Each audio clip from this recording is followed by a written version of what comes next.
گھوڑے کا گوشت اسما بنت ابی بکر سے گھوڑے کے گوشت کے جائز ہونے کی بہت سارے دلائل ہیں, تو ہم حرام نہیں کہتے گھوڑے کے گوشت کو, مکروہ اور ناپسندیدہ کہتے ہیں, کیونکہ حدیث میں جواز بھی ثابت ہے. اس پہ ایک تفصیلی فتویٰ ہم نے لکھا ہے پورا مدلل کر کے, وہ کسی وقت میں سنا دوں گا پڑھ کے. تو مکروہ کہتے ہیں. مکروہ اس لیے کہتے ہیں کہ قرآن میں اللہ نے, دیکھو ایک صرف حدیثوں کو نہیں دیکھا جاتا, دوسری طرف حدیثوں کو بھی دیکھا جاتا ہے. قرآن میں اللہ تعالیٰ نے کیا فرمایا کہ اللہ نے سورہ نحل میں نا وہ جانور جن کا گوشت کھایا جاتا ہے ان کو نعمت کے طور پہ اللہ نے بیان کیا, جو چوپائے ہیں, گائے بکرے وغیرہ. پھر آگے اللہ نے فرمایا والخیل والبغال والحمیر لترکبوها, گھوڑا خچر اور گدھا اللہ نے پیدا کیا تاکہ تم ان پر سوار ہو. تو کھانے والے جانوروں کا اللہ نے سورہ نحل میں الگ ذکر کیا, اس میں گھوڑے کا ذکر نہیں ہے, اور سوار ہونے والے جانوروں کا اللہ نے الگ ذکر کیا کہ اللہ نے ان جانوروں کو تمہارے لیے سواری بنایا ہے. تو یہ اس آیت سے پتہ چلتا ہے گھوڑا اصل وضع کے اعتبار سے کھانے والا جانور نہیں ہے. تبھی نہ بقرعید میں گھوڑا کاٹنے کا حکم ہے, نہ ولیموں میں گھوڑا کاٹنے کا حکم ہے, نہ مسلم سوسائٹی میں کبھی بھی ایسا نہیں ہوا کہ جیسے گائے بکرے کا گوشت قصائیوں کی دکانوں پہ لٹکا ہوتا ہے تو گھوڑے کا گوشت لٹکا ہوا. لیکن دوسری طرف چونکہ حدیث میں جائز بھی ہے, یعنی کھانا ثابت بھی ہے, تو اس لیے بیچ کا قول کیا ہے, اعتدال والا قول کیا ہے کہ ناپسندیدہ ہے.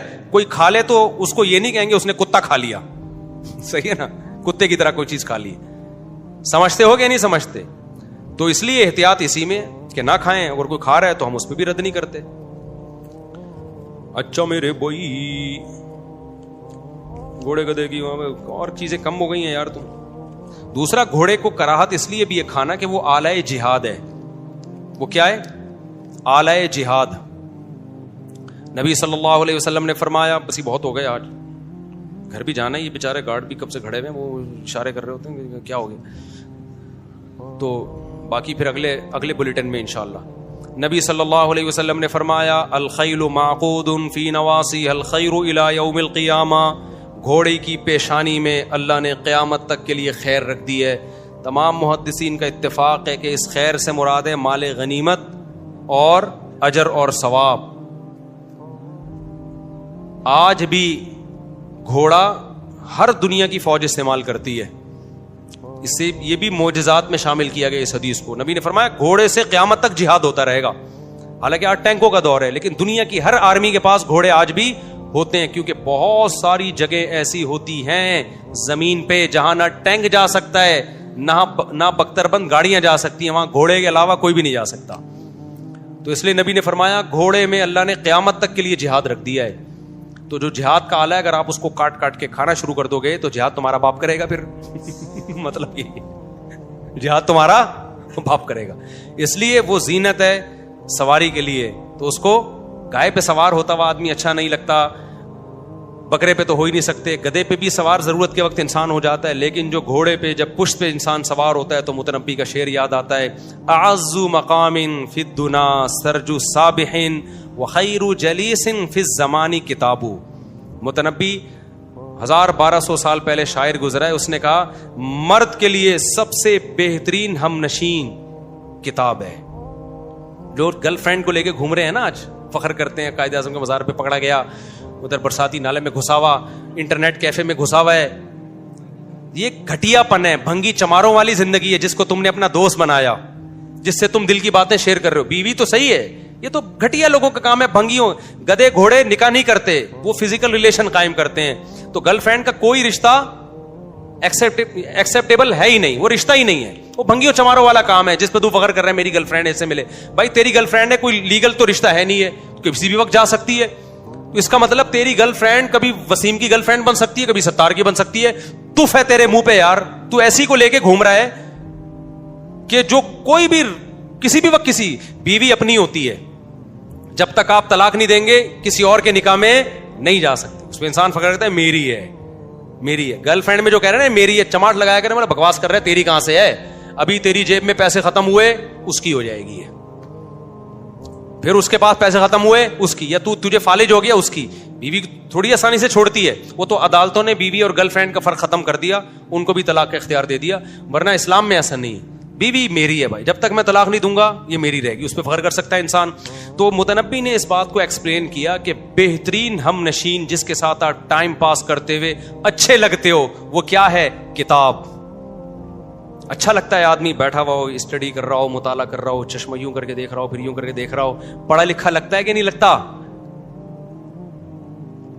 میں غلط کہہ رہا ہوں کیا؟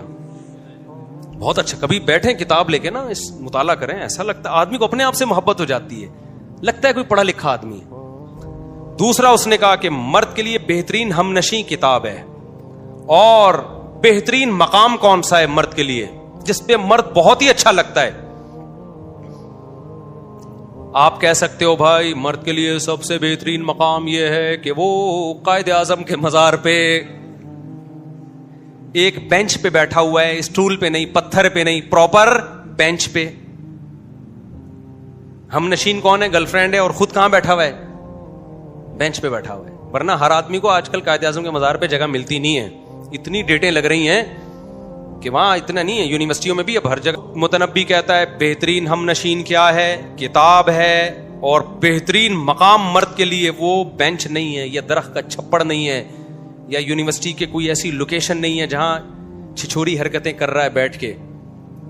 سب سے بہترین مقام مرد کے لیے خیر و مقام فی الدنا سرج السابحین. اس نے یہ نہیں کہا دوڑتے ہوئے گھوڑے کی پشت, نہ نہ نہ نہ, اس نے کہا تیرتے ہوئے گھوڑے کی پشت. ایسے بھاگ رہا ہو جیسے تیر رہا ہے. تیرنے کا مطلب جھٹکے نہ آ رہے ہوں گھوڑے کو. بعض گھوڑے ایسے ہوتے ہیں بھاگتے ہوئے ان کو موت آتی ہے, اچھلتے رہتے ہیں, پھدکتے رہتے ہیں. ایسے اسموتھلی بھاگ رہا ہو نا, تگڑ تگڑ کر کے دوڑ رہا ہو, اور آپ اس کی پشت پہ لگام دے کے بیٹھے ہوئے ہو. کہ مرد کے لیے سب سے عزت والا مقام یہ, اور سب سے بہترین ہم نشین کیا ہے؟ کتاب ہے. یہ ونس اپون اے ٹائم ہوا کرتا تھا. گھوڑے کی جگہ ویلیوں والی بائکوں نے لے لیے, جو تھوڑی دیر کی ویلی ہوتی ہے اس کے بعد سلپ ہوتا ہے اور سر کے سڑک پہ دو حصے ہو جاتے ہیں. ٹھیک ہے نا. ابھی کل میں نے ایک بچے کو دیکھا سائیکل پہ ویلی لگا رہا ہے. میں نے کہا بڑا ہو کر یہ 2 یا 4 حصوں میں ڈیوائیڈ ہونے والا ہے, اللہ بچائے. کیونکہ ابھی چھوٹے, ابھی سائیکل ہے نا, کل بائک پہ اس کو کچھ نہ کچھ ہوگا ضرور. جب یہ بائک پہ بیٹھے گا نا تمیز سے نہیں چلائے گا, اس کو لگے گا کہ یار تھوڑا سا اٹھاؤ, تو چند دفعہ یہ ایسے بائک اٹھائے گا, لوگ کہیں گے واہ واہ واہ واہ واہ. اس کے بعد زیادہ فری ہوگا, پھر ایک دن کہاں ہوگا, سر اس کا کھلا ہوا ہوگا. تو اس کے ابا اماں کو سمجھاؤ کہ ابھی سائیکلوں پہ ویلیاں لگانے سے لوگوں روک لو تاکہ آگے نہ لگائے یہ ویلیاں. خیر, سب سے بہترین مقام گھوڑے کی پشت ہے. تو گھوڑا سواری کے لیے ہے. ابو حنیفہ یہ کہتے ہیں گھوڑا کس کے لیے؟ فخر کے لیے, سواری کے لیے. اس کی پشت پہ بیٹھ کے دوڑ لگائیں. کراچی میں جگہ نہیں ملتی. ہم گئے تھے ساحل سمندر پہ, ہم نے گھوڑا کرائے پہ لیا, تھوڑا سا بھگایا اس کو, اس نے کہا بھائی اتر جاؤ, یہ مر جائے گا گھوڑا. اس نے کہا یہ کیا ہو جائے گا, مر جائے گا, یا رہنے دو. ہم نے کہا پھر چھوڑو, ہم ویسے ہی خود ہی بھاگ لیتے ہیں ہم, ٹھیک ہے نا. تو جگہ نہیں ہے یہاں پہ, سڑکیں ایسی ہیں, روڈ ایسے ہیں, تو گھڑ سواری سیکھ ہی نہیں سکتے آپ یہاں پہ. لیکن نبی نے جو فرمایا نا اس میں جہاد ہے, تو نبی نے بھی اس کو کھانے کا آلہ قرار نہیں دیا. تو ضرورت کے وقت کھا لیا جائے, حرام نہیں ہے. لیکن نارملی جو چیزیں کھا رہے ہیں نا کائنڈلی وہی کھاتے رہیں. بکرا کھایا کریں, گائے کھایا کریں, بھینس کا گوشت کھایا کریں, مرغی کھایا کریں, اور بھی باقی دال روٹی کھا لیا کریں. گھوڑوں پہ فی الحال نہ آیا, ٹھیک ہے نا. کیونکہ گھوڑے سے آگے پھر گدھا ہے, ایک اسٹیپ کے بعد کیا ہے. تو میں حرام ہونے کا فتویٰ نہیں دے رہا, یہ پہلے بتا دوں, لیکن اس کو شریعت نے پروموٹ نہیں کیا ہے, پروموٹ نہیں کیا ہے. اور اسلامی کلچر میں اسی وجہ سے اس کا رواج نہیں ہے کھانے کا. اسی وجہ سے اگر اتنا شریعت نے اس کو پروموٹ کیا ہوتا تو رواج ہوتا نا کھانے کا, ہمیشہ سے لوگ کھاتے آ رہے ہوتے, تو نہیں کھاتے آ رہے. اس لیے کہ آلہ جہاد ہے, سواری کا آلہ ہے, اس پہ بیٹھیں. اس کو ویسے بھی کاٹتے ہوئے انسان کو شرم آتی ہے. ایسی چیز تھی جو بیٹھ کے آپ اس پہ فخر کرتے, اس کو ہی کاٹ کے کھا گئے آپ. تو کائنڈلی یہ کام آپ کائنڈلی نہ کریں. آپ تمام دوائیں بچوں کی پہنچ سے دور رکھیں.